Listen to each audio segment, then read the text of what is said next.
Hai guys, kembali lagi di MVT21. So, di video kali ini kita akan membahas sebuah film asal Korea Selatan yang berjudul Sin Call tahun 2021.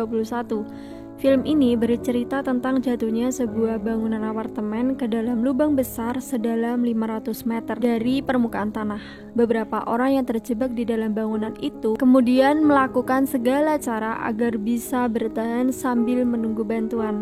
Nah, meskipun film ini temanya seperti bencana, tapi dibarengi dengan beberapa guyonan bahkan lawakan dari para pemainnya. Selain kita merasa tegang, tapi di sisi lain kita juga dibikin ketawa atas ulah para pemainnya. Oke, tanpa berlama-lama, so mari kita langsung saja ke alur ceritanya. Check it out.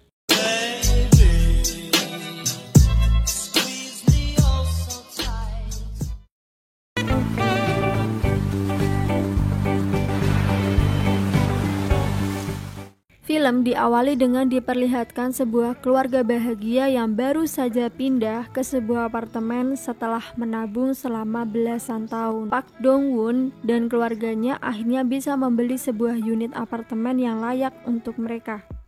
Pada hari pertamanya, Dong Woon pun bertemu dengan seorang lelaki bernama Jung Man So yang merupakan tetangga barunya.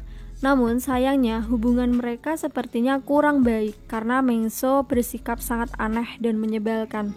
Walaupun demikian, Dong Woon tidak ingin terlalu meladeni Mang So karena ia ingin fokus memindahkan barang ke rumah barunya.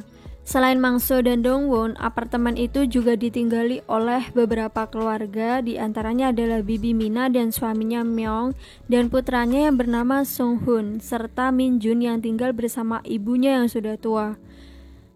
Namanya susah sekali. Setelah selesai makan dan menata barang-barang, keluarga Dong Woon pun terlihat sangat bahagia dan menikmati kebersamaan mereka di rumah baru. Maklum, akhirnya setelah sekian lama baru bisa beli tempat tinggal yang layak. Pada keesokan harinya, Dong Woon merasakan sesuatu yang janggal dari tempat tinggalnya. Hal itu bermula dari anaknya yang tak sengaja menggelindingkan sebuah kelereng. Tapi anehnya, kelereng itu seolah-olah jatuh dan tergelintir miring. Dari sini, Dong Woon merasa aneh. Kok kayaknya nih lantai miring? Kejanggalan itu kemudian berlanjut di tempat kerja Dong Woon. Beberapa rekan kerja berkata bahwa lokasi tempat tinggal Dong Woon ternyata dulunya adalah bekas kompleks industri dan pabrik pengolahan limbah, sehingga lokasi itu dirasa tidak aman untuk ditinggali. Namun Dong Woon seperti tidak ingin membahas hal itu dan langsung mengakhiri pembicaraan dengan mengundang semua rekan kerjanya untuk datang berpesta ke rumah barunya. Pada malam harinya, hujan pun turun melanda daerah tersebut. Tanpa disadari, hujan membuat kemiringan gedung apartemen semakin parah. Kemiringan itu bahkan sampai membuat pintu masuk apartemen menjadi rusak dan beberapa bagian gedung juga retak.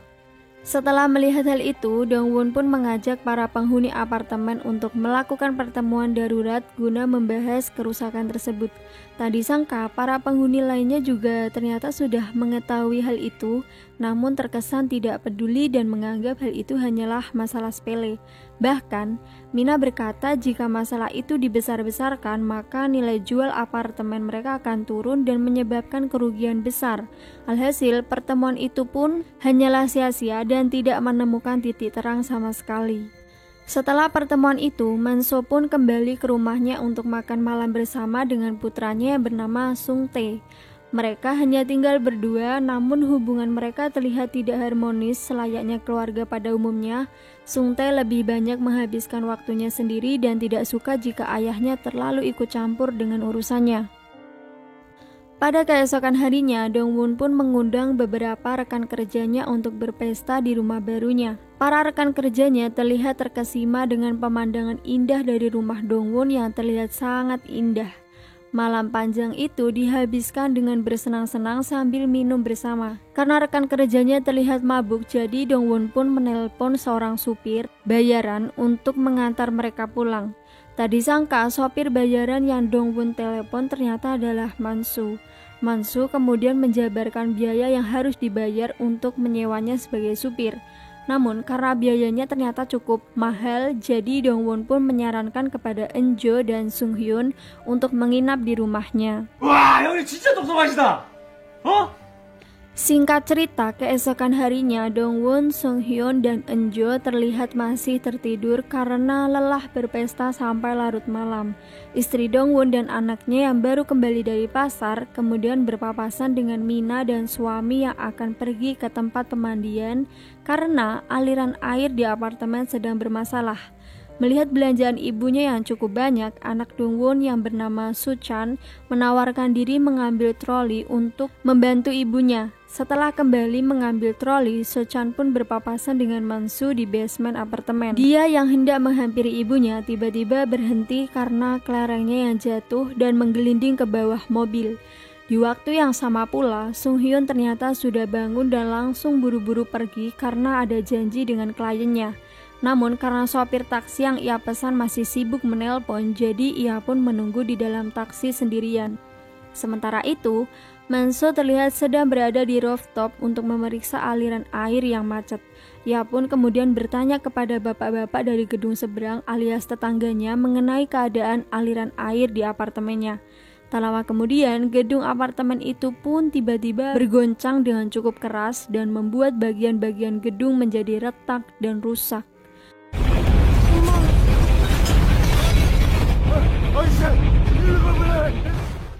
Satu bangunan gedung apartemen pun perlahan-lahan masuk ke dalam 500 meter dari permukaan tanah dan menyebabkan lubang yang sangat besar.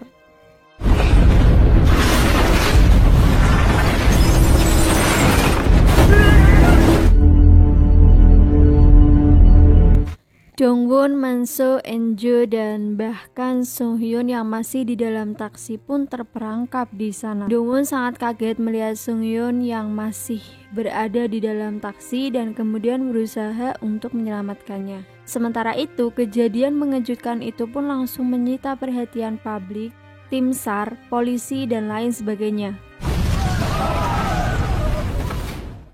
Kemudian langsung dikerahkan untuk melakukan penyelamatan. Beberapa anggota tim SAR mencoba turun dengan menggunakan tali, namun ternyata tindakan itu malah memperparah keadaan dan menyebabkan longsor yang lebih besar. Pemimpin tim SAR pun akhirnya menghentikan operasi penyelamatan itu dan mencoba memikirkan cara lain untuk menyelamatkan orang-orang yang masih terjebak di lubang sana. Kembali kepada keadaan Dongwon dan yang lainnya yang masih di bawah, saat itu Manso pun teringat akan putranya yang masih belum ditemukan. Alhasil mereka pun bekerja sama dan mencari Sungtae di beberapa tempat. Beruntungnya Sungtae pun berhasil ditemukan dengan keadaan baik-baik saja di dalam kamarnya. Sampai saat itu hanya mereka berlima yang diidentifikasi masih selamat dari bencana tersebut.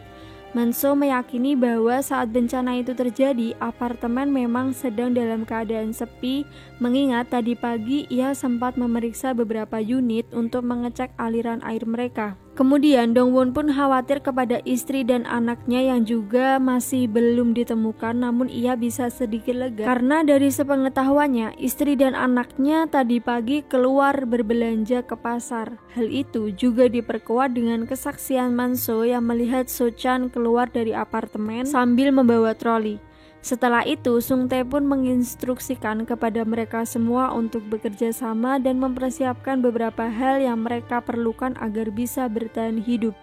Ya, meskipun dengan makanan dan perlengkapan seadanya, namun mereka tidak boleh menyerah untuk menunggu bantuan datang. Karena keadaan itu, proses evakuasi pun akhirnya terus ditunda. Istri Dongwon dan beberapa warga yang berada di atas juga terlihat frustasi karena anggota keluarga mereka masih terjebak. Sementara itu, Dongwon dan yang lainnya pun berhasil mengumpulkan makanan dan akhirnya bisa makan malam bersama dengan semua keterbatasan itu. Mereka kini sudah mulai berdamai dengan keadaan di dalam lubang sedalam 500 meter. Mereka pun saling berbagi cerita dan harapan hidup di masa depan.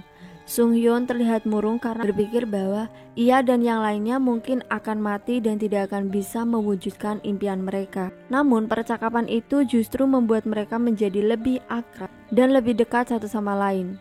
Keesokan harinya, petugas tim SAR pun memiliki ide untuk mengirim sebuah drone dan melihat keadaan di bawah. Namun sayangnya, kedalaman tanah itu membuat drone kehilangan sinyal dan akhirnya terjatuh. Sungtae yang melihat drone itu pun langsung memanggil Dongwon dan yang lainnya untuk melihat drone tersebut. Mereka pun langsung mengambil drone itu dan mencoba berkomunikasi melalui kameranya. Namun karena tidak ada sinyal, jadi drone pun tiba-tiba terputus. Tak lama kemudian, bangunan itu pun tiba-tiba terguncang kembali dan terperosok semakin dalam. Bangunan yang miring kemudian membuat Sung Hyun tergelincir dan hampir saja jatuh. Enjo yang melihat hal itu pun langsung mengambil gulungan kabel dan melemparkannya pada Sung Hyun. Mereka pun bekerja sama untuk menarik Sung Hyun dengan menggunakan kabel itu. Namun saat Sung Hyun berhasil diselamatkan, gulungan kabel itu pun tiba-tiba terputus sehingga membuat Manso terjatuh ke dalam lumpur.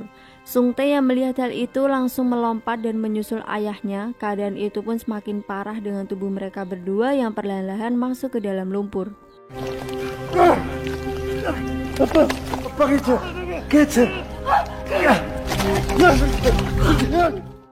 Dongwon dan yang lainnya akhirnya memutuskan untuk turun ke lantai bawah dan memecahkan sebuah jendela agar lumpur itu tersedot ke dalam.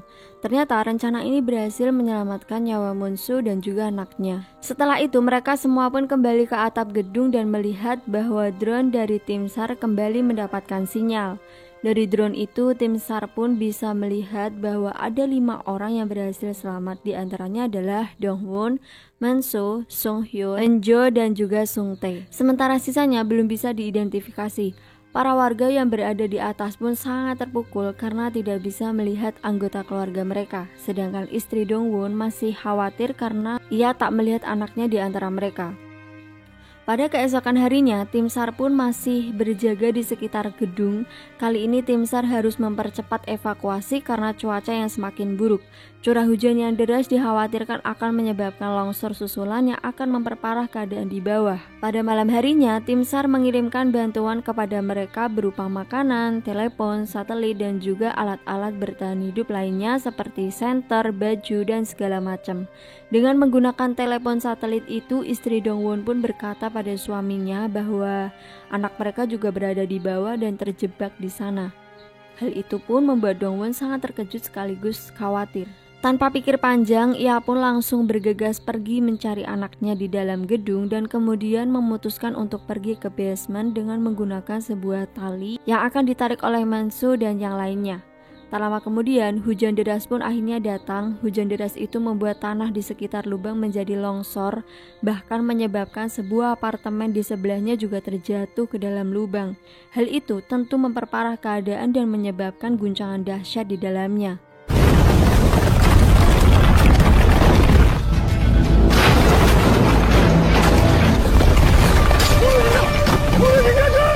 Namun sayangnya, ia pun lengah dan tidak sadar jika tali pengamannya ternyata jatuh.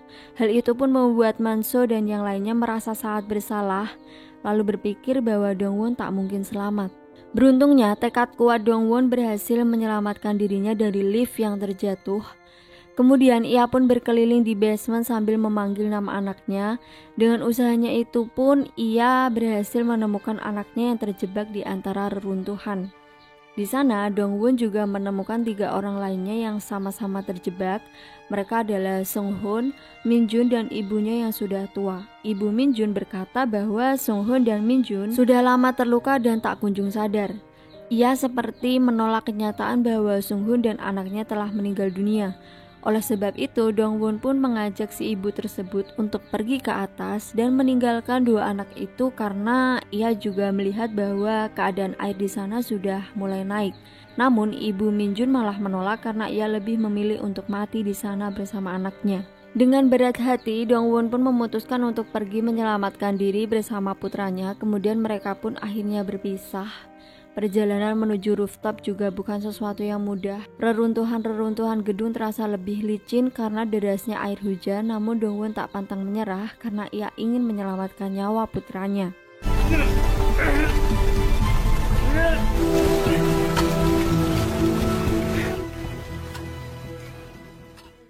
Tak lama kemudian, mereka pun akhirnya berhasil bertemu dengan Manso dan yang lainnya yang berada di rooftop. Dari posisi itu, mereka pun melihat penampakan sebuah gedung apartemen yang berada tepat di atas mereka dan tentu saja bisa jatuh kapan saja. Ditambah lagi dengan semakin naiknya air hujan yang mulai membanjiri tempat itu, mereka pun segera berpencar untuk mencari benda-benda yang bisa mengapung. Lalu tiba-tiba Manso datang seperti pahlawan, dan ini adalah salah satu part yang bikin aku sedikit tertawa. Dia datang dengan membawa sebuah tandon air yang sangat besar. Tak ingin membuang waktu, satu persatu dari mereka pun masuk ke dalam tandon air itu untuk menyelamatkan diri. Namun begitu mereka semua sudah masuk ke dalam, Manso pun memutuskan untuk tidak ikut dengan mereka karena bagaimanapun juga ia merasa bahwa harus ada satu orang yang berkorban untuk menutup tandon tersebut.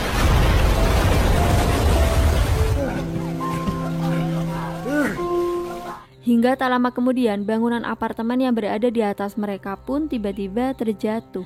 Hal itu membuat tandon mereka melaju dan tersangkut pada kabel-kabel. Mereka pun bekerja sama dengan menggerakkan tandon itu sedikit demi sedikit. Setelah berhasil lepas dari jeratan kabel, akhirnya tandon itu pun kembali naik dan tersangkut pada sebuah balok besi yang menyebabkan tandonnya bocor. Tak diduga dari arah luar, Manso tiba-tiba datang dan menendang tandon itu dengan sekuat tenaga agar bisa terlepas dari besi. Dengan cepat, Sung Hyun pun menancapkan tangannya untuk menutupi lubang pada tandon. Dari arah luar, Manso berusaha sekuat tenaga untuk berenang dan menggapai tangan Sung Hyun. Di tengah keputusasaannya itu, kakinya pun tiba-tiba ditarik oleh kabel yang membawanya naik bersama tandon. Alhamdulillah sih. Singkat cerita, mereka semua akhirnya berhasil mengapung sampai atas permukaan air dan berhasil dievakuasi dengan selamat. Di atas, mereka pun disambut bahagia oleh keluarga masing-masing dan juga isak tangis dari para keluarga korban yang tidak menemukan keluarganya.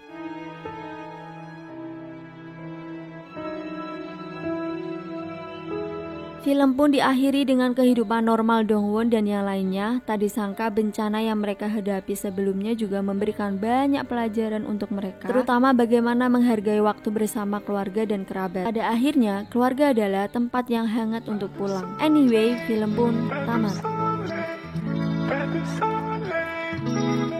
Oke guys, aku rasa sampai di sini dulu video kali ini. Ambil pelajaran berharga dari film ini. Jangan lupa like, comment, subscribe, dan sampai jumpa di video menarik selanjutnya.